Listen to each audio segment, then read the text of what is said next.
Dobar dan svima. Ja sam Vlasta Merc, ja sam liječnik, anesteziolog, intenzivist ovdje u Kliničkoj bolnici Dubrava. Imam 44 godine. Ovdje radim već 18 godina i od početka epidemije sudjelujem u liječenju najtežih COVID pozitivnih pacijenata. Neću vam pričati sad da nam je teško raditi jer ovo je moj poziv i ovo sam ja izabrala. Jer zapravo najteže je našim pacijentima koji se svakodnevno zaista bore ne za zdravlje, nego za svoj život. Ono što je nama teško je gledati toliko veliki broj smrti, jer COVID je zaista jedna grozna, smrtonosna bolest koje nažalost još ne znamo dovoljno. Zašto sam se ja danas cijepila? Cijepila sam se zato jer želim svoj život nazad.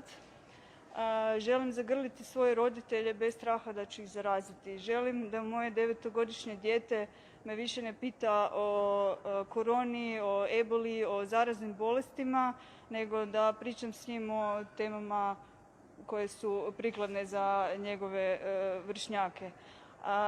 Ono čemu se zaista nadam je da će ovo cjepivo zaista nam donijeti spas i da će moji kolege uvidjeti i svi zapravo građani Republike Hrvatske uvidjeti dobrobit ovog cjepiva. Evo, hvala.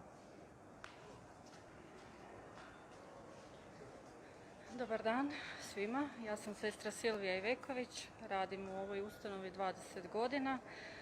Trenutno radim u intenzivističkom centru.